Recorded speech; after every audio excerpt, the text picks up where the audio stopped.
تصور کر رہے ہیں؟ یقین نہیں آتا؟ بخاری شریف کے اندر ایک واقعہ لکھا ہوا ہے، اس واقعے کو اگر ہم پڑھیں تو ہمیں بہت کچھ سبق مل سکتا ہے۔ جب اللہ کے نبی صلی اللہ علیہ وسلم نے خیبر کا محاصرہ کیا، جب نبی اکرم صلی اللہ علیہ وسلم اور آپ کے صحابہ نے خیبر کا محاصرہ کیا، تو خیبر کا ایک یہودی تھا جس کا نام تھا اسود، جو بکریوں کو چرایا کرتا تھا۔ بکریوں کو، وہ بکریوں کو چرانے کے لیے نکلا تھا۔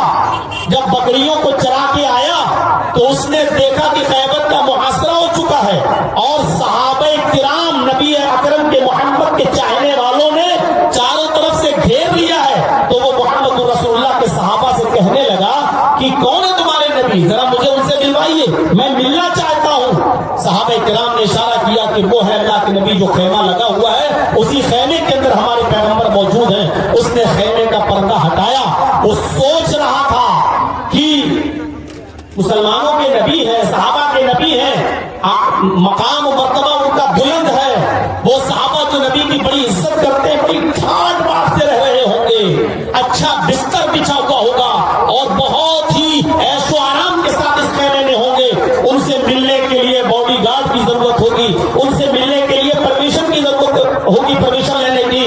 لیکن جب اس نے خیمے کا پردہ ہٹایا تو کیا دیکھتا ہے کہ کچی زمین کے اوپر محمد رسول اللہ صلی اللہ علیہ وسلم براجمان ہے، بیٹھے ہوئے ہیں۔ اس کو یقین نہیں آیا، صحابہ سے کہتا ہے مذاق مت کرو، مجھے محمد رسول اللہ سے ملنا ہے۔ فرمایا ہاں یہی ہے اللہ کے رسول۔ وہ اندر جاتا ہے اور کہتا ہے کیا ہے محمد رسول اللہ صلی اللہ علیہ وسلم، آپ کی دعوت کیا ہے؟ آپ کس چیز کی دعوت دیتے ہیں؟ آپ کا کیا پیغام ہے، کیا میسج ہے، مجھے ذرا بتائیے۔ اللہ کے نبی جناب محمد رسول اللہ صلی اللہ علیہ وسلم نے اپنا میسج بتایا، اپنا پیغام بتایا۔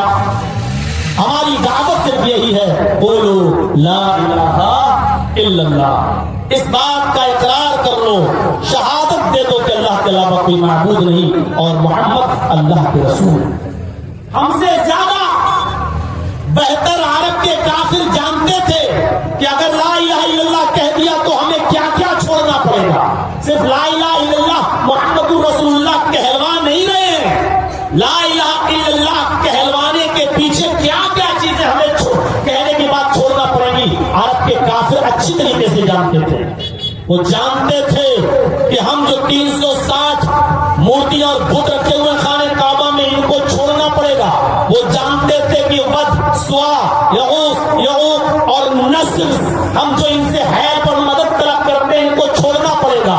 وہ جانتے تھے کہ لا الہ الا اللہ کہنے کے بعد ہمیں کن کن کو چھوڑنا پڑے گا، اس لیے وہ لا الہ الا اللہ جلدی اپنی زبان سے ادا نہیں کرتے تھے۔ آج تو جس سے کہلوا لو وہ ہفاؤں کہہ دے گا لا الہ الا اللہ، جو مزاروں کی چادریں چڑھا رہا ہے اور قبروں کو چوم رہا ہے وہ بھی لا الہ الا اللہ کہتا ہے۔ میرے بھائیوں ذرا تصور کر لیں، عرب کے کافر جانتے تھے کہ لا الہ الا اللہ کہنے کا مقصد کیا اور مطلب کیا ہے اور ہمیں کیا کیا چھوڑنا پڑے گا۔ جب اللہ کے نبی نے اسود سے کہا کہ لا الہ الا اللہ کہہ دو، گواہی دے دو کہ اللہ کے علاوہ کوئی معبود نہیں، وہ اچھی طریقے سے جانتا تھا کہ محمد رسول اللہ ہمیں کس چیز کی دعوت دے رہے ہیں، ہمیں کیا کیا چھوڑنا پڑے گا۔ پوچھا کہ اگر میں اس دعوت کو قبول کر لیتا ہوں تو مجھے کیا ملے گا؟ فرمایا تمہیں جنت ملے گی، جنت۔ اس نے کلمہ پڑھ لیا، اقرار کر لیا، اشہد ان لا الہ الا اللہ واشہد ان محمدا عبدہ ورسولہ۔ یہ کلمہ پڑھ کر وہ اسلام کے دائرے میں داخل ہو جاتا ہے۔ اس نے کہا اللہ کے نبی اب کوئی کام بتائیے، اب میں یہ کام نہیں کروں گا یہودیوں کی بکریاں چراؤں، ٹھیک ہے اب مجھے کوئی کام بتاؤ۔ آپ نے فرمایا کوئی نماز کا وقت نہیں تھا کہ آپ اس سے کہتے کہ نماز پڑھو، رمضان کا مہینہ بھی نہیں تھا کہ آپ اس سے کہتے روزہ رکھو، حج کا سیزن بھی نہیں تھا کہ آپ اس سے کہتے حج کرو۔ آپ نے کہا ہمارے صحابہ محاذ پر جہاد کر رہے ہیں، کافروں سے لڑ رہے ہیں، تم بھی جہاد میں شامل ہو جاؤ، اگر زندہ بچ کر آ گئے تو غازی کہلاؤ گے اور اگر قتل کر دیے گئے مارے گئے تو شہید کہلاؤ گے۔ اس نے کہا اللہ کے نبی میں جنگ میں جانے کے لیے تیار ہوں، جہاد میں شامل ہونے کے لیے تیار ہوں، لیکن یہ ہمارے پاس بکریاں ان بکریوں کے کیا کروں جو میں یہودیوں کی چراتا ہوں؟ آپ نے فرمایا ان بکریوں کو جب تک ان کے مالک کے حوالے نہیں کرو گے تب تک تم جہاد میں شامل نہیں ہو سکتے ہیں۔ لوگوں کی امانتوں کو ان کے حوالے کرنا ضروری ہے۔ دیکھ رہے ہیں لا الہ الا اللہ پڑھ لیا اس نے، جہاد ہو رہا ہے، لیکن اللہ کے نبی کہہ رہے ہیں کہ پہلے جن کی بکریاں ہیں ان کی بکریوں کو ان کے مالکوں کے حوالے کر دو۔ کتنا بڑا میسج چھپا ہے۔ اگر آپ نے امانت میں خیانت کری، بکریاں یہی چھوڑ کے چلے گئے میدان جہاد میں اور قتل کر دیے تو وہاں شہادت بھی کوئی کام نہیں آئے گی۔ کیوں؟ کیونکہ یہ کلنک تمہارے اوپر رہے گا، کیونکہ تمہارے پاس لوگوں کی امانتیں موجود ہیں۔ کہا اللہ کے نبی ہم ان بکریوں کو گیٹ تک، دروازے تک، شہر کے دروازے تک چھوڑ دیتا تھا روزانہ، اور وہاں سے یہ بکریاں اپنے اپنے گھروں میں چلی جاتی ہیں۔ ہر آدمی کے گھر بکری کو چھوڑنا میری ذمہ داری نہیں ہے، میں اس شہر کے دروازے تک بکریوں کو چھوڑ دیتا ہوں اور بکریاں وہاں سے اپنے اپنے گھر خود ہی چلی جاتی ہیں۔ اللہ کے نبی نے فرمایا تم بکریوں کو جس دروازے پر چھوڑتے تھے اسی دروازے پر پہلے چھوڑ کر آؤ، اس کے بعد میں تم جہاد میں شامل ہو جاؤ۔ وہ شخص جاتا ہے اور بکریوں کو اس دروازے تک چھوڑ دیتا ہے شہر کے جہاں وہ چھوڑا کرتا تھا۔ اس نے بکریوں کو وہاں چھوڑ دیا اور چھوڑنے کے بعد وہ آتا ہے اور اللہ کے نبی سے پرمیشن لیتا اور سیدھے جہاد میں شامل ہو جاتا ہے، لڑتا ہے، اتنا لڑتا ہے کہ کئی کافروں کو واصل جہنم کرتا ہے، اور اس کے بعد میں خود اس کی گردن پر تلوار چل جاتی ہے اور یہ شخص خود بھی شہید ہو جاتا ہے۔ یہی اسود خود شہید ہو جاتا ہے۔ اللہ کے نبی صحابہ کرام کو پتہ ہی نہیں کہ یہ کون ہے، آیا اچانک جنگ میں شامل ہوا، لڑا، کافروں میں گھس گیا، ہماری طرف سے لڑ رہا ہے لیکن پتہ نہیں، کیونکہ آج ہی تو اسلام لایا ہے، ابھی تو اس نے کلمہ پڑھا ہے لا الہ الا اللہ، ہم تو جانتے ہی نہیں یہ کون ہے، لڑتا ہے لیکن ساتھ دے رہا ہے، کافروں کو مار رہا ہے۔ جب اس کی شہادت ہو گئی تو بتایا گیا اللہ کے نبی جناب محمد رسول اللہ صلی اللہ علیہ وسلم کو کہ اجنبی شخص پڑا ہوا ہے، قتل کر دیا گیا ہے۔ نبی اکرم صلی اللہ علیہ وسلم جب اس کے قریب آتے ہیں اور دیکھتے ہیں کہ تو اسود کی باڈی ہے، اسود شہید کر دیا گیا ہے، تو آپ نے فرمایا کہ ہاں ابھی اسلام لایا تھا، ابھی اس نے تھوڑی دیر پہلے کلمہ پڑھا تھا اور جہاد میں شامل ہو گیا۔ میرے بھائیو، اللہ کے نبی صلی اللہ علیہ وسلم نے فرمایا یہ وہ شخص ہے جس نے ایک بھی وقت کی نماز نہیں پڑھی، ایک بھی روزہ نہیں رکھا، ایک بھی حج نہیں کیا، کوئی نیکی نہیں کی۔ غور کرو، اسلام لایا، جہاد میں شامل ہو گیا، قتل کر دیا گیا۔ اللہ کے نبی صلی اللہ علیہ وسلم فرماتے ہیں یہ جنتی ہے، یہ جنتی ہے۔ اب آپ اندازہ لگا کر لگائیں اور سوچیں کتنا بڑا ہے، کتنا بڑا پیغام۔ ایک بھی نماز نہیں پڑھی، اور آپ لوگ خود فیصلہ کریں، ابھی اگر یہ کلمہ نہ پڑھا ہوتا اور ویسے ہی اگر مر جاتا تو کہاں جاتا، کیا ہوتا اس کا؟ کلمہ پڑھا اور کوئی نماز کا وقت نہیں، رمضان کا مہینہ نہیں، حج کا سیزن نہیں، ایک بھی نماز نہیں پڑھی، ایک بھی روزہ نہیں رکھا، حج بھی نہیں کیا، کچھ نہیں، شہید ہو جنت۔ افضل قول لا الہ الا اللہ، افضل قول لا الہ الا اللہ۔ ایمان کا سب سے بڑا اور افضل شعبہ کیا ہے؟ لا الہ الا اللہ کہنا، اس کے تقاضوں کو پورا کرو۔ لا الہ الا اللہ بھی کہو اور کہو کہ بابا تیرے در پہ آیا ہوں تو جھولا جھولی بھر کے جاؤں گا۔ لا الہ الا اللہ بھی کہو اور بیٹا بیٹی دوسروں سے بھی مانگو، نہیں لا الہ الا اللہ۔ ایک بھی وقت کی نماز نہیں پڑھی اور جنت، ایک بھی وقت، ایک بھی دن روزہ نہیں رکھا اور جنت، یہ ہے لا الہ الا اللہ۔ ایک اور واقعے کی طرف آئے، ایک چھوٹا بچہ 12 سال جس کی عمر، یہودی کا بچہ نبی اکرم صلی اللہ علیہ وسلم کی خدمت کیا کرتا تھا، نبی اکرم صلی اللہ علیہ وسلم کا خدمت گزار تھا۔ اللہ کے نبی صلی اللہ علیہ وسلم کے پاس سے اٹھ کر جب وہ اپنے گھر جاتا اور والدین سے کہتا کہ میرا دل محمد رسول اللہ کی تعلیم کی طرف مائل ہے، لیکن اس کے ماں باپ غصہ ہوتے، آنکھ دکھاتے، وہ بیچارہ اپنے ماں باپ کے ڈر سے اسلام قبول نہیں کر پاتا۔ ایک دن وہ بچہ بیمار ہو گیا اور کافی بیمار ہو گیا، مرض الموت میں مبتلا ہو گیا۔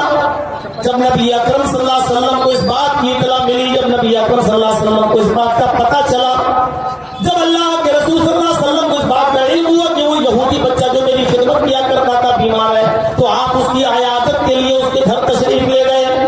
جب اللہ کے نبی صلی اللہ علیہ وسلم اس کے گھر گئے تو اس کے سرہانے پر اس کے سر کے پاس بیٹھ گئے۔ اس کی حالت یہ تھی کہ روح اب نکلے کہ تب نکلے۔ وہ ٹکٹکی لگا کر محمد رسول اللہ صلی اللہ علیہ وسلم کو دیکھ رہا تھا، آنکھیں پھاڑ کر نبی اکرم کو دیکھ رہا تھا، اپنے باپ کے چہرے کو بھی دیکھتا جاتا تھا۔ اس کے باپ نے کہا، اللہ کے نبی صلی اللہ علیہ وسلم وہاں بیٹھے تو اللہ کے نبی صلی اللہ علیہ وسلم نے اس بچے سے کہا، لا الہ الا اللہ، اے غلام، اے خادم، اے بچے، کہو لا الہ الا اللہ، لا الہ الا اللہ پڑھو، زبان سے کہہ دو لا الہ الا اللہ۔ آپ نے کہا قل یا غلام لا الہ الا اللہ، بچے بول، کہہ دو لا الہ الا اللہ۔ اس بچے نے اپنے باپ کی طرف دیکھا، گویا کہ وہ اپنی استفہامیہ نظروں سے اپنے باپ سے سوال کر رہا ہو اور اجازت مانگ رہا ہو۔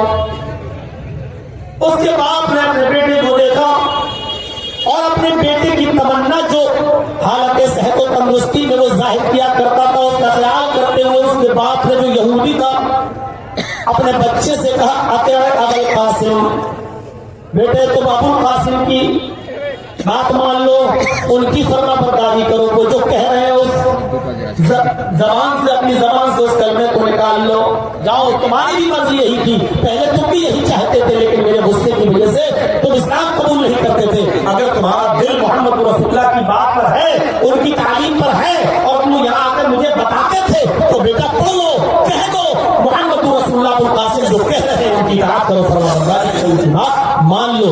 جیسے ہی باپ کی طرف سے پرمیشن ملی، اس چھوٹے سے بچے نے اپنی زبان سے کلمہ ادا کیا، اشہد ان لا الہ الا اللہ واشہد ان محمد عبدہ ورسولہ۔ شاید یہی کلمہ پڑھنے کے لیے وہ اب تک زندہ تھا، اور جیسے ہی اس نے یہ کلمہ پڑھا، کلمہ اس کی زبان سے نکلا اور اس بچے کی روح بھی نکل گئی۔ کلمہ جیسے ہی اس کی زبان سے نکلا، اس بچے کا انتقال بھی ہو گیا۔ اور جیسے اس بچے کا انتقال ہوا، اللہ کے نبی اس کے سرہانے پر بیٹھے ہوئے کھڑے ہو جاتے ہیں اور کھڑے ہو کر کہتے ہیں، الحمدللہ الذی انقذہ عن النار، تمام تعریفیں اس اللہ کے لیے ہیں جس نے اس بچے کو جہنم کی آگ میں جلنے سے بچا لیا، جہنم میں جانے سے بچا لیا۔ تمام تعریفیں اس اللہ کے لیے جس نے اس بچے کو جہنم کی آگ سے بچا لیا، نجات عطا فرمائی۔ میرے بھائیوں غور کرو، مرض الموت میں مبتلا تھا، کلمہ اگر نہیں پڑھتا تو وہ کہاں جاتا، اور جیسے ہی کلمہ پڑھا، ایک بھی نماز نہیں، ایک بھی روزہ نہیں، کلمہ زبان سے ادا ہوا، روح نکل گئی۔ اور اللہ کے نبی اس کے لیے کیا کہہ رہے ہیں، الحمدللہ الذی انقذہ عن النار، تمام تعریف اس اللہ کے لیے ہے جس نے اس کو دوزخ کے جہنم کی آگ سے بچایا۔ ہم کہاں لا الہ الا اللہ کے تقاضے معلوم کرو کیا ہے، کیا چاہتا ہے یہ کلمہ ہم سے، کس چیز کا مطالبہ کرتا ہے یہ کلمہ ہم سے۔ اس کے برعکس ایک اور منظر دیکھ لو، اور سنا ہوگا علماء سے، پوری زندگی ابو طالب نے محمد رسول اللہ کا ساتھ دیا، نبی کے چچا نے ابو طالب نے پوری زندگی ساتھ دیا۔ ایک موقع پر کچھ برہم بھی ہوئے، غصہ بھی ہوئے کہ بھتیجے ان کافروں کو ان کے حال پہ چھوڑ دو، یہ لوگ تیری جان کے پیاسے ہیں۔ بھتیجے آج یہ لوگ میرے پاس آئے تھے اور مجھ سے کہہ رہے تھے کہ پانی سر پر چل چکا ہے، محمد ہمارے معبودوں کو، ہمارے خداؤں کو برا بھلا کہتا ہے، گالی دیتا ہے، محمد کو ہمارے حوالے کرو، اور آپ کو کوئی بچہ پالنا ہی ہے تو ہم اپنا بچہ دے دیتے ہیں، آپ ہمارے بچے کی پرورش کیجیے، کھلائیے پلائیے، آپ کو بچے پالنے کا شوق ہے تو ہمارا لے لو، لیکن محمد کو ہمارے حوالے کرو، ہم اپنے سماج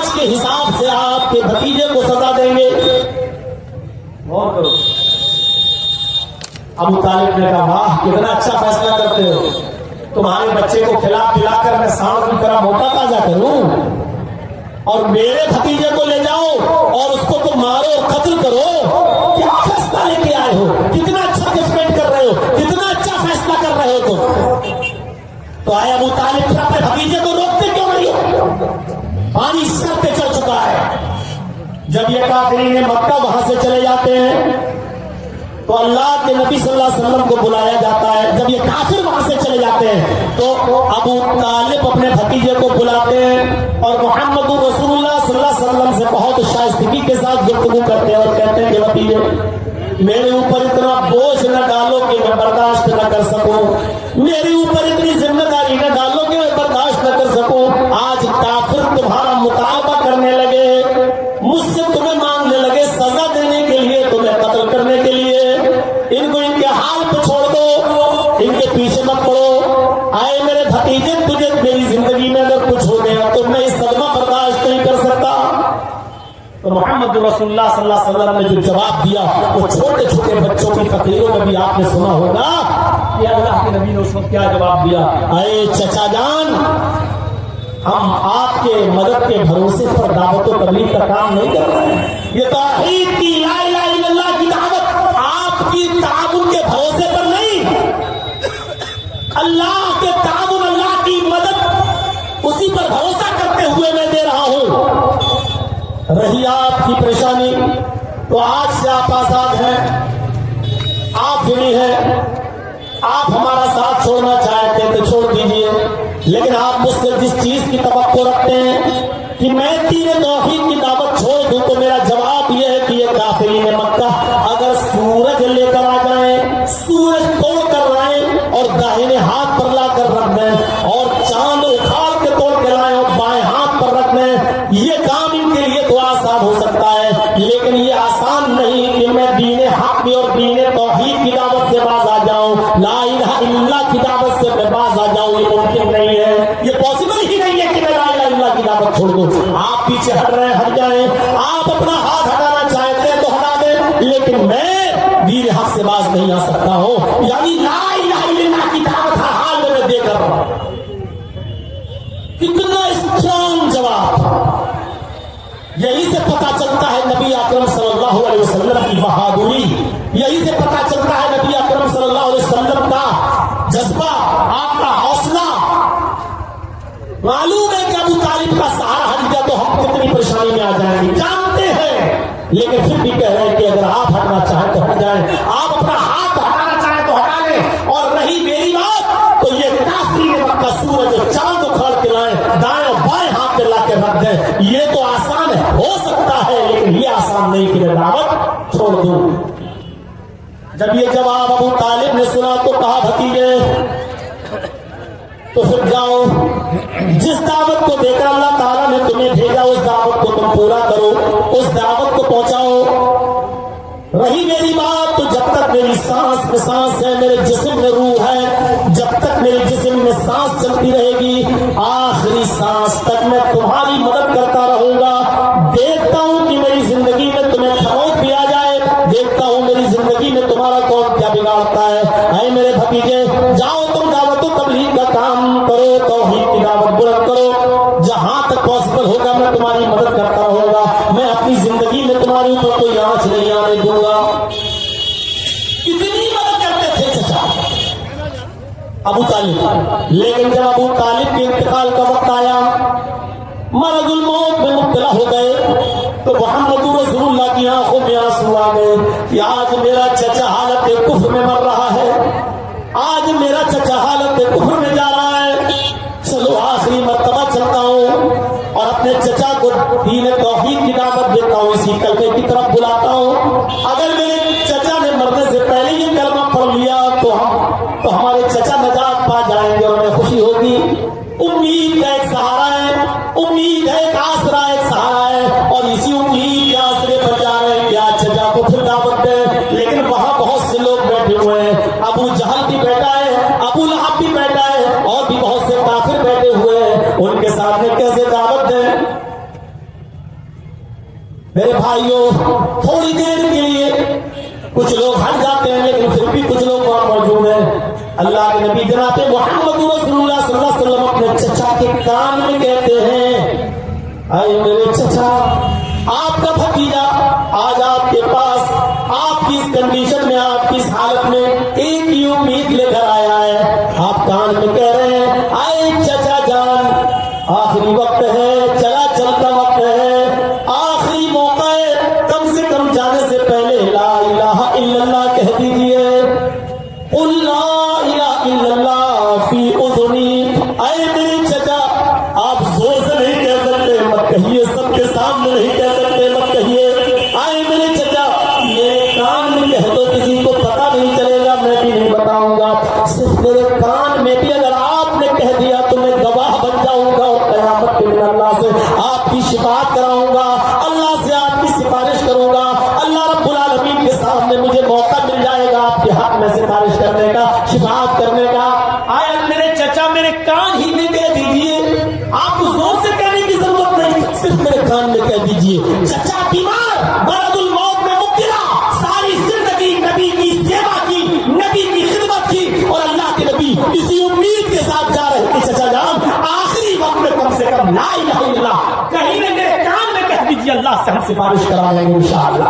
چچا جان میرے کان میں کہہ دیجئے. لیکن ابو طالب کے حصے میں کلمہ نہیں تھا, اور انہوں نے آخری وقت بھی اپنے بھتیجے سے محمد رسول اللہ سے کہہ دیا کہ نہیں, اے میرے بھتیجے نہیں, میں نہیں چاہتا کہ میرے مرنے کے بعد لوگ مجھے تانا مارے کہ دیکھو آخری وقت میں ڈر گیا, جہنم سے ڈر گیا, قبر سے ڈر گیا, اس سے ڈر گیا, اس سے ڈر گیا, اور بھتیجے کی باتوں میں آ گیا. نہیں, اے بھتیجے, اے محمد, میں کلمہ نہیں پڑھ سکتا, تمہارے کان میں بھی نہیں پڑھ سکتا, مجھے اسی دھرم پر, اسی دین پر مرنا منظور ہے جس دین پر, جس دھرم پر ہمارے باپ عبد المطلب مرے تھے. مجھے اپنے باپ دادا کے دین پر مرنا ہی پسند ہے, میں کلمہ نہیں پڑھ سکتا. کان میں بھی کلمہ نہیں پڑا, ابو طالب کو کلمہ نصیب نہیں ہوا, ابو طالب مر گئے, انتقال ہو گیا جب ابو طالب کا.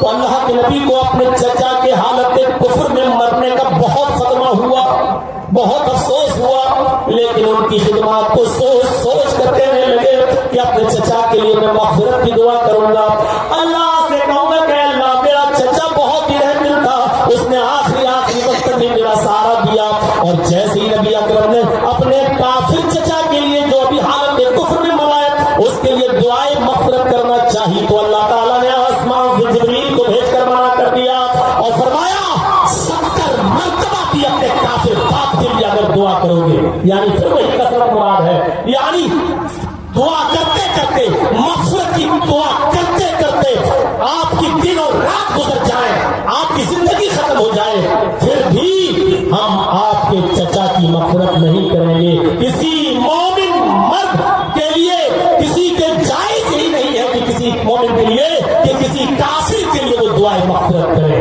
اے محمد, ہم آپ کے چچا کے سلسلے میں کی گئی دعائیں مغفرت بھی ریجیکٹ کرتے ہیں, ہم اس کو بھی ناقابل قبول ہے, نہیں قبول کرتے ہیں, ہم اس کو ریجیکٹ ہے, نہیں قبول ہوتی آپ کی یہ دعا.